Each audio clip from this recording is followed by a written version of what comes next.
صدر مملکت آصف علی زرداری نے آئین کے آرٹیکل 54(1) کے تحت سینٹ کا اجلاس کل 17 اگست شام 4 بجے پارلیمنٹ ہاؤس اسلام آباد میں طلب کر لیا ہے۔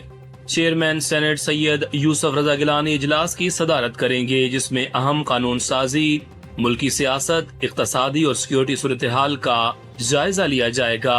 اجلاس میں مختلف بلز پیش کیے جانے کے ساتھ اہم قومی امور پر حکومت اور اپوزیشن کے ارکان بحث کریں گے۔ عالمی اور علاقائی صورتحال سمیت اہم بین الاقوامی معاملات بھی زیر بحث آنے کا امکان ہے۔ اجلاس ایسے وقت میں ہو رہا ہے جب پاکستان کو متعدد قومی اور بین الاقوامی چیلنجز اور قانون سازی کی اہم ترجیحات کا سامنا ہے۔ راولپنڈی میں ڈینگی وائرس کے 6 کیسز کی تصدیق ہوئی ہے۔ تمام مریضوں کا تعلق ڈوکھسو، جنوبی کوٹھا کلاں اور کونتریلا سے بتایا گیا ہے۔ محکمہ صحت کے مطابق مختلف علاقوں میں انسداد ڈینگی مہم کے دوران بڑے پیمانے پر لاروا بھی برآمد ہوا، جبکہ اب تک 2841 افراد کی اسکریننگ کی جا چکی ہے۔ ڈینگی ٹیموں نے 39,17,000 سے زائد گھروں اور 13,38,000 سے زائد اوپن سپاٹس کا معائنہ کیا، جہاں سے ملنے والا لاروا تلف کیا گیا۔ رپورٹ کے مطابق 74,392 گھروں اور 13,016 اوپن سپاٹ سے ڈینگی لاروا مثبت پایا گیا، جبکہ مجموعی طور پر 87,408 مقامات کا لاروا تلف کیا گیا۔ ڈینگی SOPs کی خلاف ورزی پر 1,670 FIR درج، 440 عمارتیں سیل اور 1,565 چالان کیے گئے، جبکہ خلاف ورزی کرنے والوں پر 19,74,000 روپے جرمانہ عائد ہوا۔ طالبان کی افغانستان پر قبضے کو 5 سال مکمل ہونے پر انسانی حقوق کی صورتحال پر عالمی تشویش برقرار ہے۔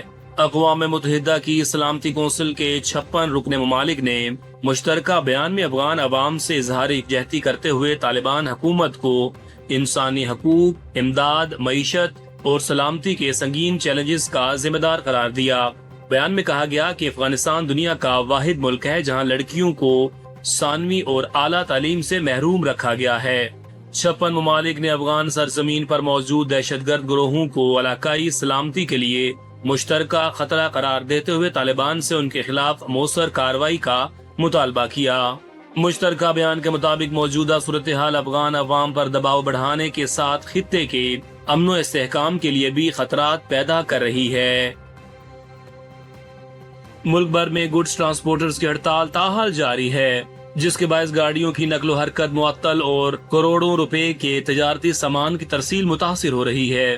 لاہور میں ڈرائیورز اور ٹرانسپورٹ انڈسٹری سے وابستہ افراد مشکلات کا شکار ہیں، جبکہ سندھ میں ہڑتال ختم ہونے کے لیے پیش رفت کی امید ہے۔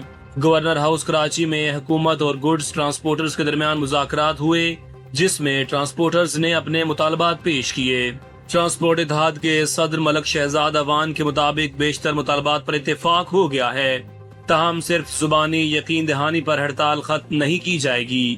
انہوں نے کہا کہ تحریری منٹس اور دستخط شدہ یقین دہانی ملنے کے بعد ہی ہڑتال ختم کرنے پر غور کیا جائے گا۔ ایرانی پاسداران انقلاب کے ایک عہدیدار نے دعویٰ کیا ہے کہ امریکہ اور اسرائیل کے ساتھ حالیہ جنگ کے دوران ایران کی فضائی دفاعی نظام تیار کرنے کی 85% سے زائد پیداواری صلاحیت محفوظ رہی۔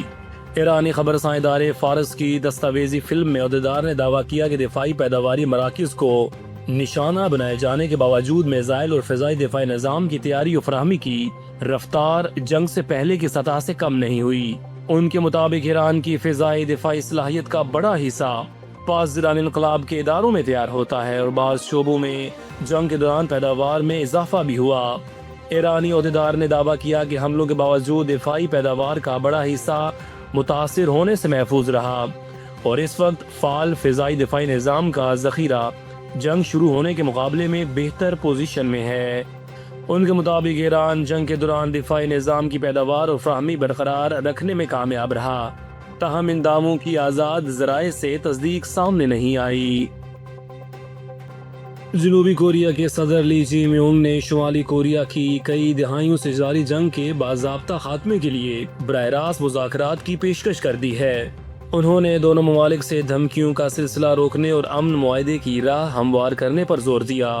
صدر لی کے مطابق مذاکرات میں شمالی کوریا کے جوہری پروگرام کی مزید توسیع روکنے اور خطے میں کشیدگی کم کرنے پر بھی بات ہو سکتی ہے۔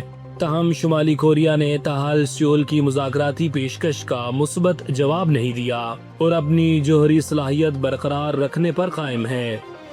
دوسری جانب امریکہ اور جنوبی کوریا کی 11 روزہ مشترکہ فوجی مشقیں بھی شروع ہونے جا رہی ہیں، جن کی پیانگ یانگ مخالفت کر رہا ہے۔ تجزیہ کاروں کے مطابق روس اور شمالی کوریا کے بڑھتے فوجی تعاون نے بھی جزیرہ نما کوریا کی سیکیورٹی صورتحال کو مزید پیچیدہ بنا دیا ہے۔ ملک میں مونسون بارشوں کے باعث دریاؤں اور ڈیموں میں پانی کی صورتحال تیزی سے تبدیل ہو گئی ہے۔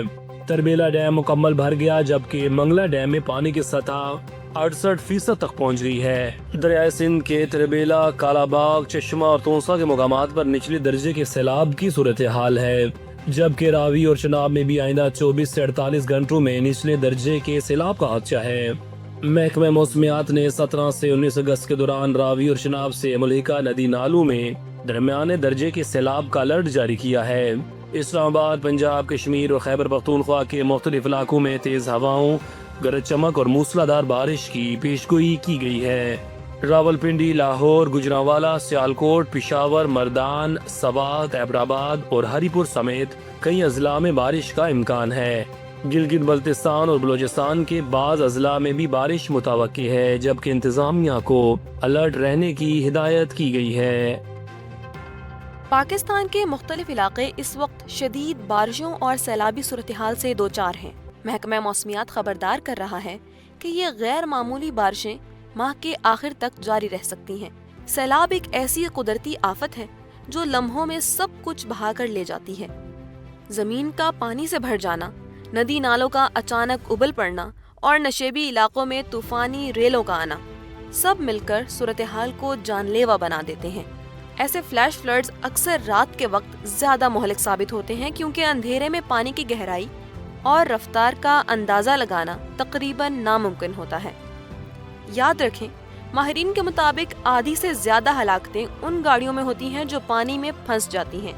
اس لیے یہ بات اپنے ذہن میں بٹھا لیں، کبھی بھی پانی سے بھرے رستے پر گاڑی نہ چلائیں۔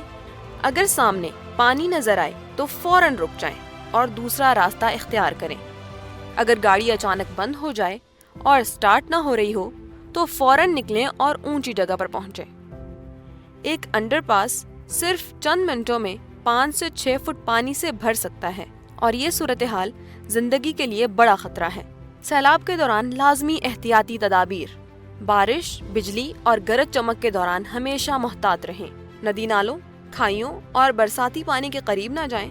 یاد رکھیں، صرف 6 انچ بہتا پانی بھی کسی کو گرا سکتا ہے اور اپنے ساتھ بہا کر لے جا سکتا ہے۔ پیدل چلتے ہوئے، کھیلتے ہوئے یا تیراکی کرتے ہوئے پانی میں نہ اتریں۔ بچوں کو سختی سے منع کریں کہ وہ پانی کے قریب نہ جائیں، کیونکہ ان کے اندر خطرے کا اندازہ لگانے کی صلاحیت بہت کم ہوتی ہے۔ اپنے گھر اور زندگی کے تحفظ کے لیے یہ اقدامات کریں: کم از کم 3 دن کا پینے کا صاف پانی، کھانے پینے کا سامان، torch, mobile power bank, first aid kit, نقدی اور 7 دن کی ضروری ادویات اپنے پاس رکھیں۔ گھر واپس لوٹتے وقت ارد گرد نظر ڈالیں کہ کہیں بجلی کی کھلی تاریں یا گیس کا رساؤ تو موجود نہیں۔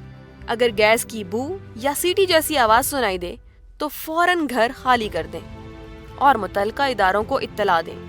بجلی کے گرے ہوئے کھمبوں، پانی میں ڈوبی تاروں یا ٹوٹے ہوئے برقی آلات کے قریب نہ جائیں۔ پالتو جانوروں کو بھی پانی اور خطرناک مقامات سے دور رکھیں۔ سیلابی پانی میں ڈوبا ہوا یا آلودہ کھانا کسی صورت استعمال نہ کریں۔ جب شک ہو تو فوراً پھینک دیں۔ صرف صاف اور محفوظ پانی ہی پینے، کھانے اور روزمرہ استعمال کے لیے استعمال کریں۔ یاد رکھیں، آپ کی ایک چھوٹی سی احتیاط آپ کی اور آپ کے پیاروں کی زندگی بچا سکتی ہے۔ اپنے اہل خانہ کو سیلابی پانی سے دور رکھیں، حالات پر نظر رکھیں اور احتیاط کو اپنا اولین اصول بنائیں۔